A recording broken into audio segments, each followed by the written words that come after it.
Hi friends, ఈరోజు మన వీడియోలో పతివ్రత అయిన తులసిని మానభంగం చేసిన విష్ణువు అనే విషయం గురించి మనము ఈరోజు మన వీడియోలో చూద్దాము. చూడండి, తులసి భర్త పేరు శంఖచూడుడు.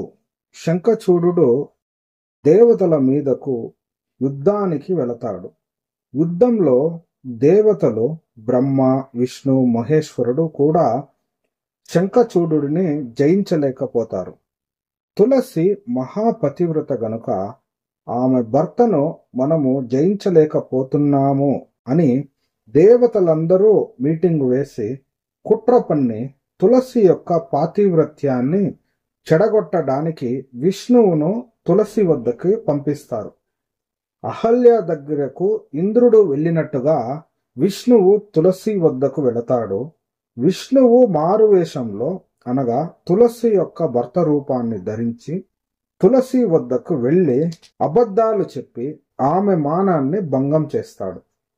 చూడండి, చూసేటప్పుడు దేవి భాగవతం 9వ స్కందం 23వ అధ్యాయం 13 నుండి 24 శ్లోకాలు. ఇక్కడ చూసేటప్పుడు శ్లోకం యొక్క తాత్పర్యము, శంఖచూడ రూపంలో ఉన్న శ్రీహరి నవ్వుతూ పలికాడు, కాంతామణి, మా ఇద్దరికి యుద్ధం నిండా 100 ఏళ్లు జరిగింది. మన దానవ వీరులందరూ మరణించారు. నేను మాత్రం పోరాడుతూనే ఉన్నాను. అంతలోనే బ్రహ్మదేవుడు వచ్చాడు. మా ఇద్దరికి ప్రీతికరంగా సయోధ్య కుదిర్చాడు. దేవతలకు వారి రాజ్యం వారికి ఇచ్చేశాడు. సంతృప్తులై వెళ్ళిపోయారు. మన రాజ్యం మనకు మిగిలింది. ఆ తృప్తితో ఇంటికి తిరిగి వచ్చాను. శివుడు తన లోకానికి వెళ్ళిపోయాడు. క్లుప్తంగా జరిగింది ఇది అంటూనే తులసిని మంచం మీదకి వాల్చాడు. ఆ ఆకర్షణకు, ఆ సంభోగ సుఖాధిక్యానికి అనుమానించిన తులసి రకరకాలుగా వితర్కించుకుంది. శంఖచూడుడు కాదని నిర్ధారించుకుంది. చీవాలున లేచింది. మాయావి, నువ్వు ఎవరివో చెప్పు.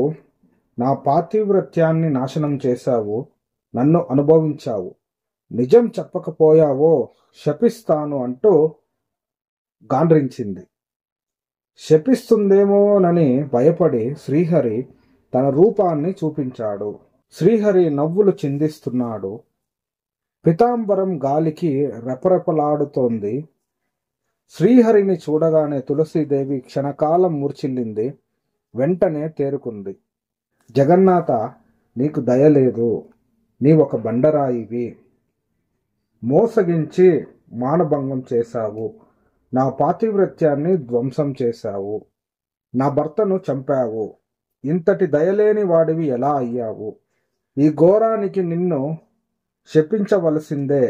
ఇంక నుంచి నువ్వు పాషాణ రూపుడివి అయిపోతావు.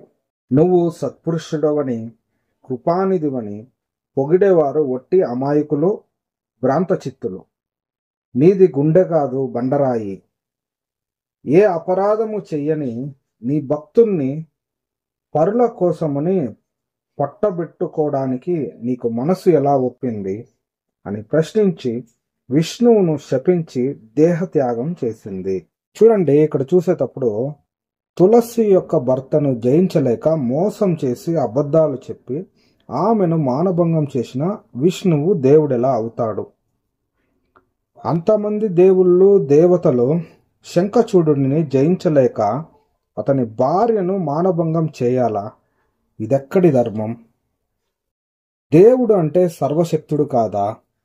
దేవుడికి అసాధ్యం అనేది ఉంటుందా? మోసం చేసి అబద్ధాలు చెప్పి ఒక స్త్రీ మానాన్ని భంగం చేసిన విష్ణువు దేవుడెలా అవుతాడు?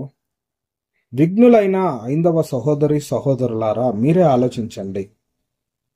ఈ వీడియో చూస్తున్న ప్రతి ఒక్కరికి నేను చెప్పేది, మన ఛానల్లో వచ్చేటువంటి అన్ని వీడియో పాయింట్స్ని మీరు నోట్ చేసుకోండి.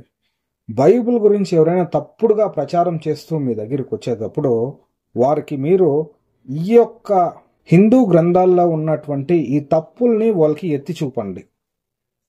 ఫస్ట్ మీరు మన బైబిల్లో ఉండే సత్యాన్ని చెప్పండి.